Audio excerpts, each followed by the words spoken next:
Hello, everyone. Welcome to Gen Talks, a podcast where we talk about mindset, listening to our intuition, trusting our gut, channeling our inner voice, our self awareness, love, relationships, emotions. We all have them, but we don't want to talk about them. How to cope with the loss of a loved one and what those healthy coping mechanisms look like, the rules of fitness, and so much more. If you're new here, my name is Jennifer, spelled with two N's, but I'm a Jen that is spelled with one N. I know it's a little complicated. I like to keep it simple, and that's why it's, Jen with one N. If you're coming back because you are intrigued by what the foundation of a relationship is, well, welcome back. Either way, I'm happy you are here. Before we jump into the foundation of a relationship, I want you to throw those hard hats on and get a pen and paper out because I'm going to throw 5 key words and terms at you. The first term is the cleanup stage. I'll go into it. Okay, calm down. Everybody is cool your jets. Okay. The second word or term is building blocks. The third term is settle, which stands for our 4 core pillars of a relationship. And no, not settling down just for the sake of it. Don't get me started on that. But settle, as in CETL. C stands for communication. E is for emotional availability and stability. T is for trust. And L is for loyalty. The fourth word is roof, like a roof of a house. There we go, in a house. And the fifth and final term is insulation. Don't worry, I won't leave you hanging, and we'll go into more detail later about what these terms mean in regards to a foundation of a relationship. So before we start placing down our building blocks, that's our second term, glue them together and pour in the foundation, there is one very important step we have to take first. Do you know what that is? Any guesses? Going on a date. No, but that's a great guess. Getting married? Not quite, but I appreciate that response. Any takers? Okay, are you ready? It's the cleanup stage. Why isn't anyone excited? Why am I the only one that's excited over here? You don't want to be part of the cleanup crew with Jersey Gem with one N? Okay, I can't force you. I tried, but I can bring a horse to the water, but can't make a drink. Anyway, back to the topic here. So, what is this cleanup stage, you ask? Well, sit back and relax and take a sip of your coffee because I'll tell you all about it. After the end of a relationship, it's about cleaning up, meaning taking the time to understand where the relationship went wrong, recognizing the traits and behaviors that did work and didn't work, and truly feeling through your emotions. The cleanup stage is also when you remove the old soil, meaning when you're working through the aftermath, knowing which traits and behaviors you want to remove, not carrying the emotional baggage, knowing what you truly want in a partnership, what works, what doesn't, and the types of boundaries to set in place. This stage is very important because it allows healing to enter in, which cultivates renewal or fresh soil, transformation, and also allows you to open up your heart and let the right person in. But if we don't take this gap of time to heal or tend to the cleanup stage, then we are back at square one all over again and we'll feel even more heavier, more bitter, and might jump into another relationship that might cause more problems down the road. So, why is this stage avoided? Well, because it involves hard work. And the cleanup stage, which is known as removing the old soil or healing, is not easy. It takes strength and courage, which we all have, to sit with ourselves, process and understand our emotions, and feel them to heal them. To take the time to reflect on the possible traits or behaviors we need to work on and discard or improve the behaviors in order to have a healthy relationship with ourselves and a future partner. During the cleanup or the healing phase, it is important to think about what we personally want and don't want in the next relationship and to not settle, spelled SETTLE. This stage is vital because if we don't give ourselves time to walk through that process, then we attract the same partner and will continue to stay stuck in a loop even though we have the ability to break free. If we don't actively take the time to clean up and remove the old soil, meaning sit, reflect, and heal from a previous relationship and sort through what worked and what didn't work, and then jump into the next one, well, I hate to say this, but we might end up in a similar situation where the person is different in some ways, but the behaviors and patterns we didn't like from the previous partner are the same. And then we'll be left with not only sitting in the cleanup phase or moving the old soil from this relationship, but also cleaning up from the previous one. And we'll start asking ourselves, how am I ending up in the same relationship? Is there something wrong with me? Why can't I be loved? And the last thing we want is to stay stuck in a loop that isn't working for us, because then we will never be free and won't be loved the way we deserve to be loved. The more we run from our emotions and don't heal and quickly enter relationships without taking the time to heal and getting to know someone, the more soil you have to clean up, which only extends the healing process and leaves you feeling even more down, upset, and causes more problems down the road. Also, if you're not willing to take the time to clean up or heal from a past relationship or any sort of event that happened beforehand and rush into the next one, well, guess what? You're bringing in the old soil, meaning the past hurt, pain, toxicity, traits that are not working and are repeating the same cycles that need to be broken. If you bring the old soil with you into the next relationship without healing, well, you might as well stop while you're ahead and save yourself the time, because it ain't going to work, because you're pouring in the pain and baggage that will weigh down your relationship, which will only hurt you and your partner in the end. This will leave you with double the cleaning, and that's no fun. So, on that merry note, if you are thinking of getting into a relationship but you have not gone through the cleanup stage first, then you're not only hurting yourself emotionally and mentally, but will hurt this potential partner too. Just something to keep in mind. This time is also for self reflection, understanding how you got into this relationship to begin with, where you went wrong, because hey, no one's perfect. And don't tell me you're perfect, because there ain't no such thing. So I don't want to hear it, okay? But also think about the traits from your partner and see if there's a pattern in how you got involved in that relationship to begin with. Does this person remind you of someone you know from your family, or did you feel that this person was trying to fill a need or a void? I know that this is a lot to unpack, but it is important to retrace your steps and understand how you got into that relationship to begin with, so you don't ever repeat it again. When we don't heal and reflect and quickly lay down building blocks and the foundation for the next relationship, we're not only bringing in the unhealed parts of ourselves, but also the same mindset and patterns that weren't working. You're not only doing yourself a disservice, but remember, it's not only about you, as you might also hurt your next partner and might throw them into the cleanup stage, which really could have been avoided. But Jen, I don't like cleaning. It's too much work. And so let me ask you this. Do you want to bring past relationships with you into something that might be a healthier relationship? Do you want to keep operating under the same patterns that clearly are not working for you? Are you having fun living your life in a loop? A lot of questions, right? But your inner voice knows the answer. However, it's up to you to take the call. Remember, your inner voice is there to tell you the truth, to guide you, and should not be feared. But I will leave that in your hands to answer the call and listen to what it has to say. So I would bust out that hard hat, some goggles, a little bit of gloves too, gather a few garbage bags and a shovel, and take a deeper look at what works for you and what doesn't work for you. Sift through the traits and look at the ones that align and don't align with you, and think about the characteristics you're looking for in a partner to have a healthy relationship.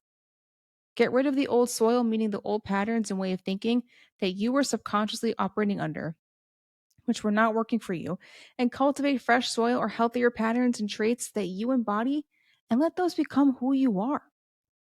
The last thing you want to do is hurt someone else because you're in a rush to get to the roof. Okay, to the roof, meaning you're in a rush to get into a relationship, to settle down, and to start a life. Remember, as I mentioned in the third episode regarding how to cope with the loss of a loved one, this phase of the healing journey will take time and cannot be rushed. It's paramount to clean up at your own pace and restore yourself the way you want to. But I promise you, this phase is worth it, so you can restore, rebuild, and grow yourself into the person that you want to be, so you can bring in fresh soil or energy that aligns with you and your soul. Once the fresh soil has been planted, this is where you gather your building blocks and gently place them down at your own pace. Times have changed where people want to skip placing down the building blocks and establish a strong foundation for a relationship and want to rush to the roof, which means marriage, settling down with someone, starting a family. But how can you get to the roof when you don't have building blocks to stand on and there is a weak foundation? How is a relationship going to progress if you don't allow the building blocks that you glued together to set up over time? If those building blocks are not given their proper time to set up and foundation is poured in, then how do you have a strong foundation of your relationship? If you don't take the time to get to genuinely connect and work on developing a foundation, which is composed of unconditional love, how can you lock in the four core pillars known as settle and get to the roof? All good things come to those who wait and are patient. In relationships, immediate gratification does not exist and it cannot be forced. When something is forced, it breaks, and that causes more problems that can be avoided when not rushing into something. I understand it might be more challenging to meet people during this time, but isn't it better to breathe, to not rush and take your time getting to know someone instead of jumping into something, right? If you're rushing into a relationship, then take a step back and gently ask yourself, am I rushing into this out of fear? Am I rushing into this out of insecurity? Or just out of anxiety? Or maybe other outside influences, pressures, or control? It really all depends. Also, are you taking the time to get to know a person, understand their background, and how they came to be the person they are today? Or are you solely getting into a relationship to fulfill a void or a need? Or do you genuinely want to connect with someone and grow alongside them? I know I'm throwing heavy questions at you, and please know there is no judgment because Judge Jen is not in session, okay? All I want is for you to succeed in love. Nowadays, dating apps have become the way to meet someone you normally wouldn't meet in your day to day. We live in a world where slowing down doesn't exist, the destination is more important than the journey, and where immediate gratification or wanting something now is paramount in comparison to delayed gratification or letting it happen naturally on its own time. Immediate gratification regarding love means we want to reach the roof first before laying down the building blocks of a friendship or relationship and don't take into account the importance of settling for the four core pillars. When we reach for the roof, we fall because we didn't take the steps to get there. It's great to have that in your mind's eye and to want to be in a solid relationship filled with love, trust, communication, and where you are each other's best friend. But remember, as Diana Ross and the Supremes sing, you can't hurry love, you just have to wait. And keep in mind, all good things come to those who are patient and true. Dating apps cause people to operate under the notion of looking for love and that you will automatically enter a relationship without working for it and taking the time and getting to actually know someone or getting to know a person. Meaning there is a rush to get to the roof or be in love without laying down the building blocks and a solid foundation first and really understanding each other's story with acceptance and building from there. Getting to know someone has to come from a genuine place of actually wanting to know the person, understanding their past, listening to their stories, learning about their interests and what makes them who they are. Those moments cannot be rushed, and love, mutual understanding, and respect cannot be forced. When something in life is rushed and or forced, it won't work and haste makes waste. I understand dating apps are there to speed up the process of meeting a person, but how did your parents meet? I'm pretty sure dating apps didn't exist back then and met in person from a mutual friend at work or based off of a common interest. But if dating apps work for you, then that's great since you never know who you're going to meet. But the point is, it all takes time and it has to happen organically. For example, flowers have to bloom on their own time, need proper sunlight or shade, the right amount of water, patience, understanding, and to feel cared for. The same with relationships. They need room, space, and time to grow and blossom. But if it is rushed, remember the old soil that took quite a bit of time to clean up? Well, if you rush into a relationship or to the roof without a solid foundation to stand on, isn't it going to fall? And what happens next? You guessed it, it's cleanup time. And you have to bust out the shovels and dig up the soil, heal, and start over. So the key here is to take your time. The universe isn't in a hurry, so why are you? Why are you rushing? Where you gotta go? Where you going? Okay? I'm only saying this because when it comes to love, it takes time. And it also pulls energy from your heart and mind. And if it doesn't work out, then that is more pain for you to walk through. Just something to keep in mind as we continue today. I mentioned in the beginning that in order to get to the roof, we need strong and sturdy building blocks. What is this? Legos? Yeah, and your point? Anywho's, the building blocks consist of parts of your story. For example, building blocks are pieces of your childhood, your morals, your values, belief system, culture and or tradition, your goals, dreams, interests, and hobbies, the family dynamic, career path, education, past relationships, your friends, habits, how you treat others, your views on love, love languages, laughter, and intimacy, and other elements that make you who you are. See how that is a lot to unpack and share with someone? It all takes time and patience and is something that cannot be rushed. As you lay down the building blocks, you are slowly sharing and placing down parts of your story with this person and cementing or gluing each building block together with a mix of listening, accepting, mutual understanding, and respect. During this stage, you are learning about this person's character and behaviors and seeing if your blocks want to be next to their blocks, okay? And seeing if any red flags or green flags pop up. It all takes time to gently place down each building block, and as I said, cannot be rushed, nor can it be forced. Because when something is forced and or rushed, it breaks. The building blocks are invaluable because you are learning about the person and what shaped them into who they are today, their perception of the world, and how they manage their day to day. Don't underestimate the time it takes to get to know someone. By slowly placing down each block, you are laying down the framework for the four core pillars of a relationship, which, as I mentioned before, are communication, emotional availability and stability, trust, and loyalty, and also pouring in the foundation, which consists of unconditional love. Obviously, you're going to learn more and more as you place down the blocks and spend time with each other, and will continue to learn about the person as the relationship progresses. But understand the qualities that are important to you. Also, as you continue to connect with this person, listen to your inner voice, your gut, and intuition, since those are your guides that help you decide if this is someone you feel comfortable sharing your story with, and if they are truly listening and they care. Keep in mind that no one, including you, is perfect, and we all have our imperfections, so to speak. But that's what makes us whole and unique. In a movie called Good Will Hunting, and if you haven't seen it, you have to press pause on this episode and go watch it right now and then come right back to me, okay? Because I highly recommend it. It is a classic. It takes place in Boston, all right? That's where I went to college, kid, okay, with my khakis. But it also stars Robin Williams. Amazing, right? And he plays a psychology professor and therapist named Sean.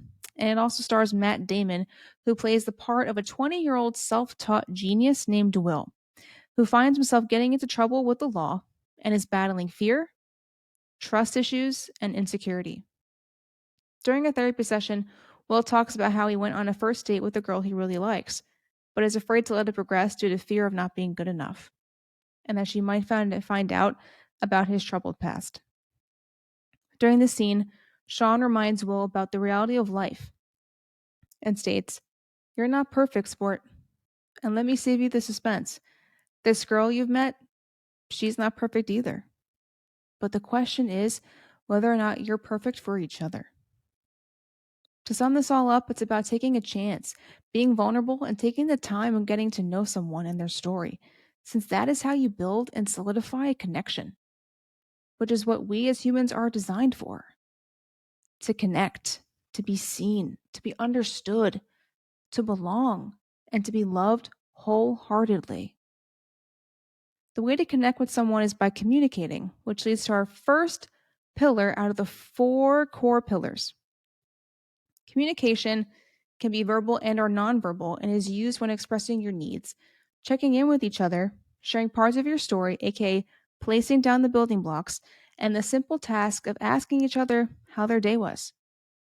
This pillar stands for teamwork or collaboration, where you and your partner are sharing thoughts, ideas, working together, and are strengthening the foundation that you and your partner built, which is, as a reminder, is composed of mutual understanding, respect, acceptance, and unconditional love. This pillar also represents taking the time to get to know each other, having difficult conversations that cannot and should not be avoided, sharing each other's background, goals, dreams or aspirations, stories, and for there to be reciprocation. Communication is back and forth between both partners and is not one sided. Sometimes partners unintentionally hurt each other, and that happens because we're teaching each other how we want to be loved and treated, what works for us and what we won't tolerate. The key to communication is seeking to understand and not thinking about what to say next. To truly listen and understand each other's point of view and not respond in a reactionary tone that is stemmed from anger and a wounded ego. Communication is a statement and sets the tone for the relationship. Without communication, where's the connection? Where's the bond? It is important to look at it objectively and to actively listen to what each person is saying because it is never personal, and the key is to not react, but to listen. I know it can sting sometimes when someone tells you that you hurt their feelings, but remember it's not personal. It's only being said because this person wants the behavior to change so it is not repeated and for there to be a stronger emotional bond. Or the second pillar, the pillar of emotional availability, which also strengthens the trust pillar because that person who is communicating their feelings trusts you with their heart and their emotions and trusts that you will listen to what they have to say and that you won't hold it against them or make them feel guilty for expressing their feelings. However, once someone starts feeling as if their words are falling on deaf ears, then the communication pillar starts to crack and gently fall, which leads into the demise of the emotional availability pillar. And once that happens, trust starts to wane because how can you trust that person with your heart? And if you can't trust that person with your heart and feel as if you're not being listened to or respected for what you have to say, then why are you in that relationship to begin with? The more you activate the first pillar, which is communication, and share your story, you will find that the space for emotional connection or emotional availability, which is the second pillar, expands, grows, and solidifies. Emotional availability or stability comes from a place of maturity, letting your guard down and letting love enter. The ability to process emotions, leaving ego at the door, creating a safe space for others to have meaningful conversations where thoughts, ideas, and feelings are understood, appreciated, explored, not judged or criticized, but are safe to be shared. When there is support, you will feel as if you can confide in them, where you genuinely listen and can come and actually comfort others during difficult times and provide emotional support, are empathetic and not selfish, since love is kind, gentle, and selfless, and does not have room for anything less. By establishing and being consistent with communication and also maintaining the emotional availability column, the third core pillar, which is known as trust, is activated since you trust this person with your thoughts, feelings, and story, and trust that they genuinely understand you. There are key ingredients when it comes to developing the pillar of trust. Trust stems from taking the time to getting to know a person as well as mutually understanding and respecting each other for their thoughts, feelings, and actions. Another core component of trust is where the words and actions align. Since if you're talking the talk, but you're not walking the walk, then how can your partner trust that you genuinely care, that you're reliable, and that you mean what you say? Another dimension of trust is safety, where both partners feel mentally, physically, and emotionally safe in a relationship to be their authentic selves, and honesty, where both partners are being transparent with each other, which locks into the foundation that was laid down. When there's trust, there's emotional availability and maturity because you're letting your guard down, letting that person into your world and feel that this person will support you and that the words that fall out of their mouths are backed up by action. There are times in relationships when unfortunately hardships arise. But the question is, can you trust that this person will hold your hand, stand by your side as you walk through whatever storms or hardships that need to be faced? It's invaluable that you and your partner actively work together to see eye to eye and understand each other's perspective on how to handle certain situations, since that will strengthen communication and emotional availability, but also trust as well. Relationships are not built off of the it's my way or the highway mentality or ego. They are based off of the we and us mentality, which represents mutual understanding and respect, and nothing less than that. If trust starts to cave in, then how will you hold up the roof, aka love? How will you be able to sustain the relationship and grow together? Remember, human beings seek connection and to be understood, not judged or criticized, but to be unconditionally loved for who they are. If you want to be understood and loved for every flaw, your past, and don't want to be judged, then why can't you pour that same love and affection into your partner who is asking for the same thing? Trust also links to giving each other their own space and time to be in their own thoughts, feelings, and hobbies. Space is healthy in a relationship because sometimes people need their alone time to recharge, to pursue personal interests or goals, and fill up their own cup so they can be more present and aware in the relationship. It doesn't mean this person loves you any less. It just means that this person needs alone time because in a relationship of any kind, it is important to be independent of each other and not practice codependency.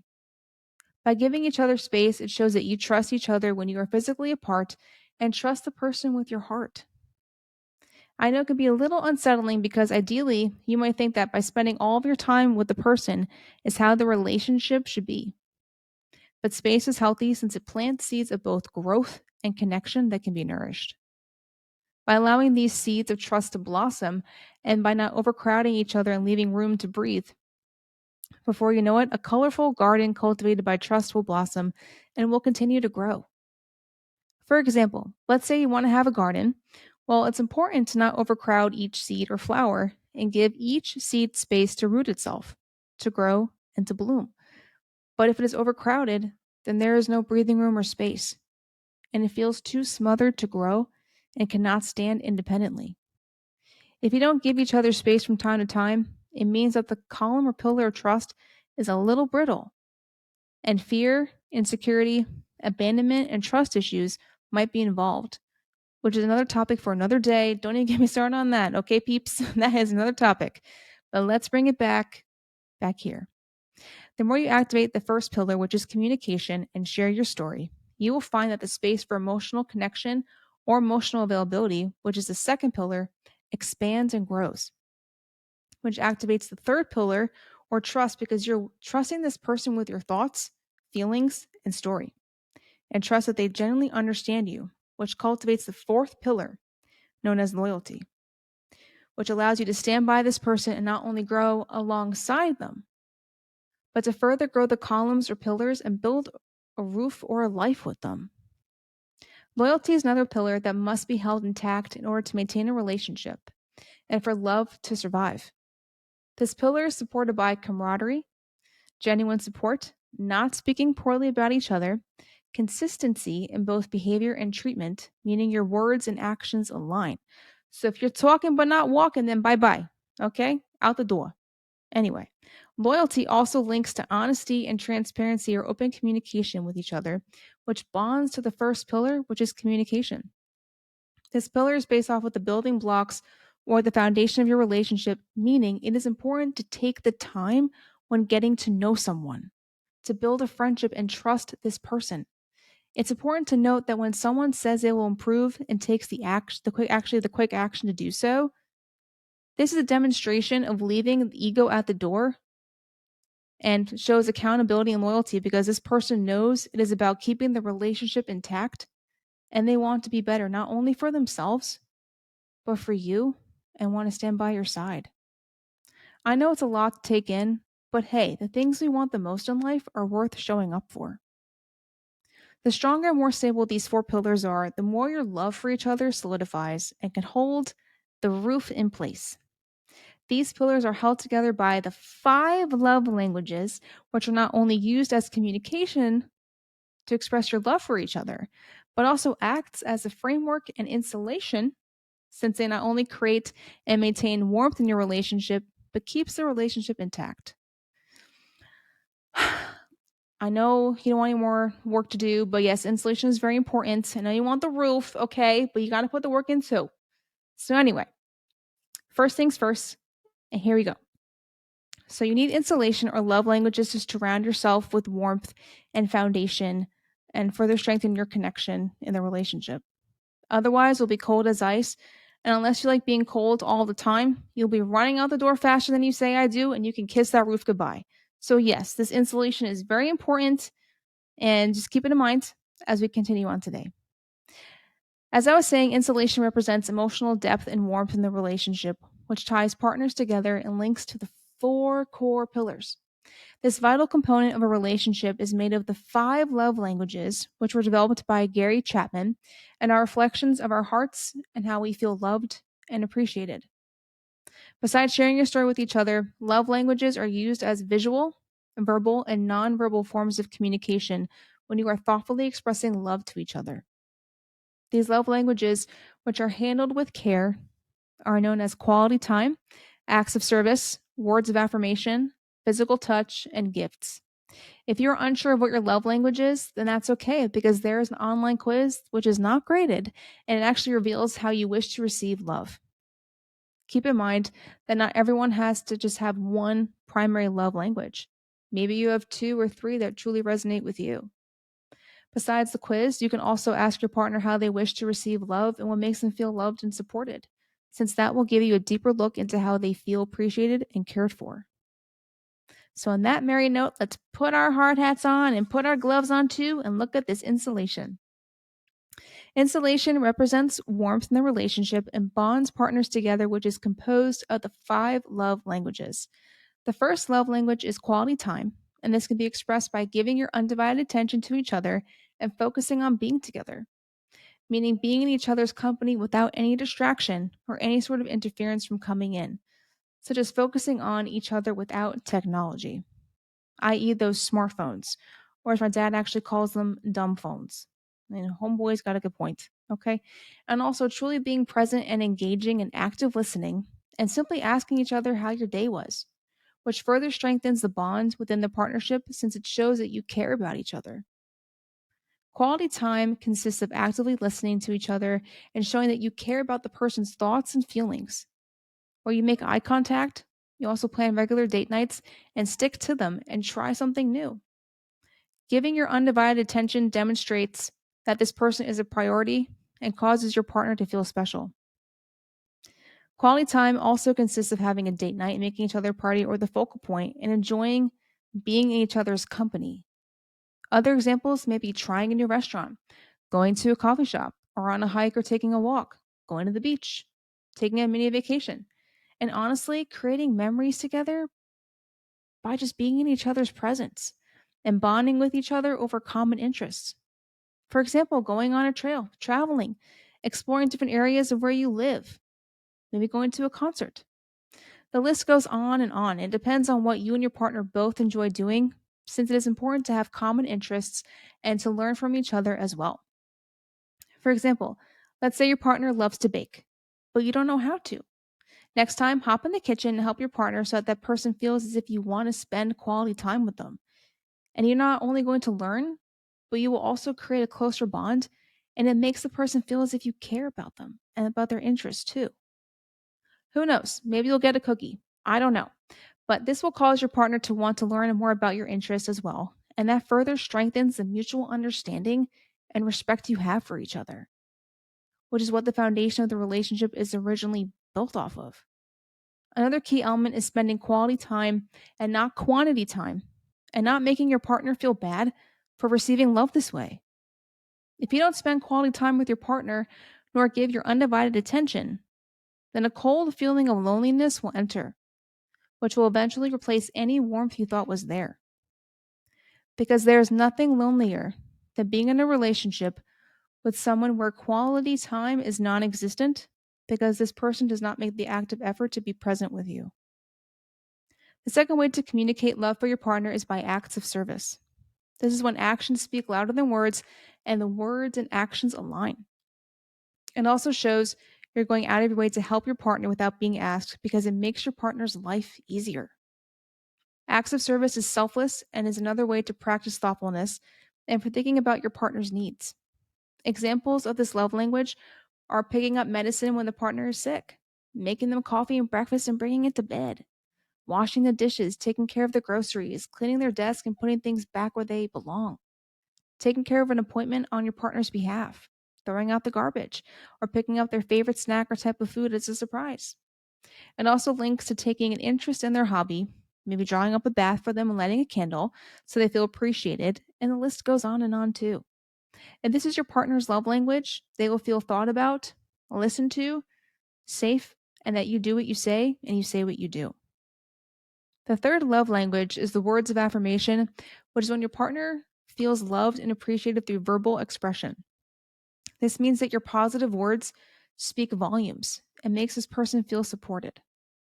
Beautiful examples of this love language are giving compliments, saying, I love you. Thank you for always supporting me. I'm proud of you because dot dot dot. I appreciate when you dot dot dot. Your passion for your craft amazes me. Tell me more about it. Thinking of you and everything that you do. It makes me smile when you and etc. This form of expression shows that you're taking the time to communicate your love and appreciation for your partner. Saying these words and carving out the time to express how you feel in writing illustrates how much you truly love this person. Words of affirmation can also be demonstrated when complimenting your partner in front of others, since they will feel that you are paying attention and will feel valued.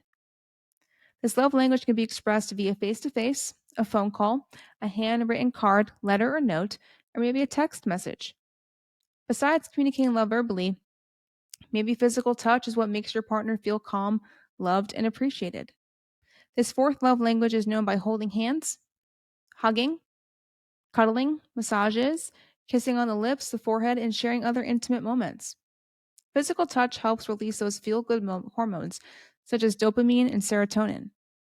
Touch also releases oxytocin, which is the bonding hormone that makes you feel more connected to your partner.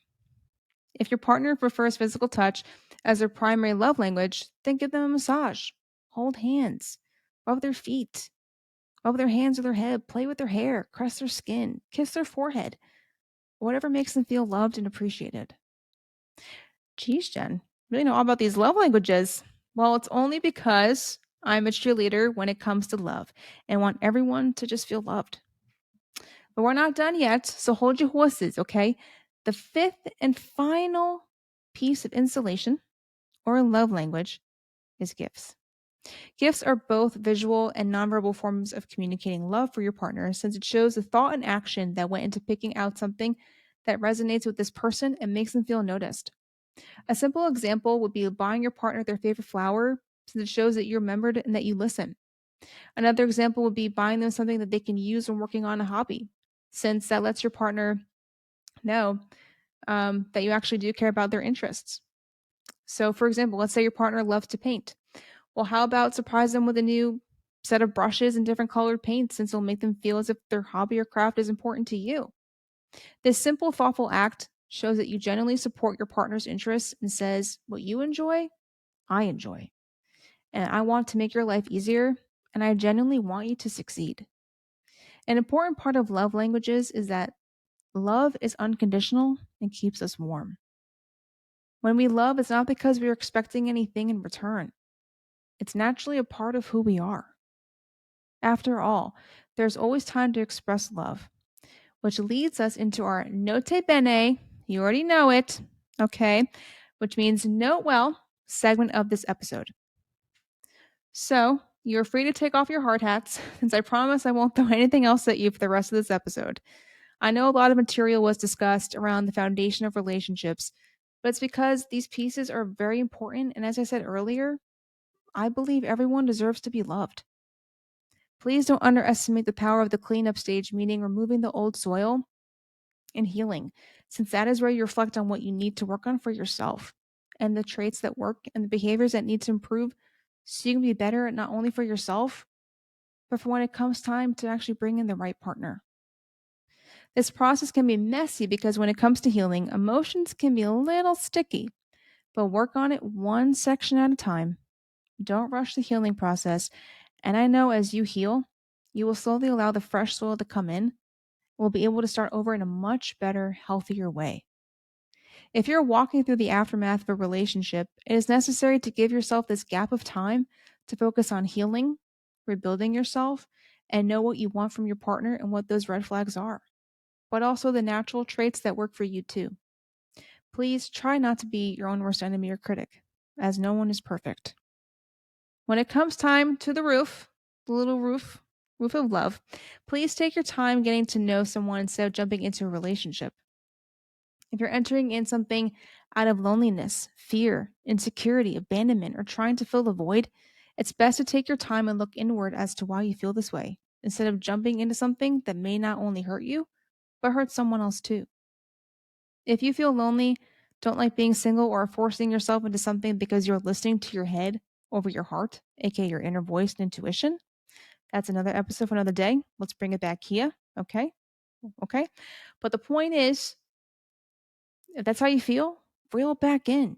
Look inward, take your time, and let the process of placing the building blocks down flow naturally. Don't rush that process. There's no set deadline to when you need to get to the roof, and everyone has their own timeline. For some, the roof happens earlier in life, and for others, it happens later. It really is all subjective. It might take longer for others to meet someone, and that's okay because there's nothing wrong with that.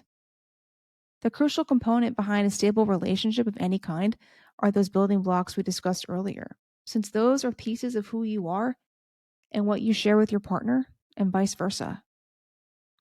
So let the pressure roll off your shoulders and take it one building block or one little Lego piece at a time. And don't forget the power of gluing them together with mutual understanding, respect, and acceptance, and to use unconditional love as the foundation that holds it all together. It's important to not settle, SETTLE, but to settle, CETL, when it comes to relationships, and lock in the four core pillars, which are communication, emotional availability, trust, and loyalty in those building blocks. Without healthy communication, the pillar of emotional availability is a stump, which will not help the pillar of trust grow and will be the demise of the pillar of loyalty. And that roof of relationship will have nothing to stand on. Remember, human beings seek connection and to be understood, not judged or criticized, but to be unconditionally loved for who they are. If you want to be understood and loved for every flaw, your past, and don't want to be judged, then why can't you pour that same love and affection into your partner who's asking for the same thing? The point is to remember that love takes time to bloom, and just as a flower can't be rushed, neither can love. If you don't like being rushed, then why rush someone else? Relationships take action, thought, and care. Just because you get to the roof or enter the relationship doesn't mean you stop putting in the work to maintain the connection you have with your partner. It takes consistent effort every day. And if you stop putting in the effort, well, slowly but surely, those pillars might start to crack and get a little shaky. And if they are not tended to, well, down go the pillars, and there goes the foundation building blocks you carefully set up and glued together in the beginning. Remember, to settle with communication, emotional availability, trust, and loyalty, and maintain the warmth in your relationship by using the 5 love languages of quality time, acts of service, words of affirmation, physical touch, and or gifts. And know how both you and your partner prefer to see love. Love is teamwork and is not one-sided. Love is formed by the we mentality and not the me mentality. It is composed of us and not I. Love is when two whole people come together as a team and has no room for ego. Love is patient, kind, and cannot be forced or rushed. It takes time to grow and blossom and is always worth fighting for. To wrap this all up in one lyric by one of my favorite songs called Beautiful War by Kings of Leon. And I would serenade you, but I don't want to take Kings of Leon. I don't want to take their thunder. So I'm just going to quote it. But to wrap this all up with a lyric from Beautiful War by Kings of Leon. I say love don't mean nothing, unless there's something worth fighting for. It's a beautiful war. Until next time on Gen Talks, where we talk about emotional availability and how generational trauma interferes. If you enjoyed this conversation, please feel free to like, comment, share, and or subscribe on YouTube, and to like and follow on Spotify if you want to. Or you can follow me along on Instagram, and you can find me at Jen. You already know it, but I'll say it anyway. Jen with one N Talks, TALKS podcast. If you have any questions, please feel free to email me at gentalkspodcast@gmail.com.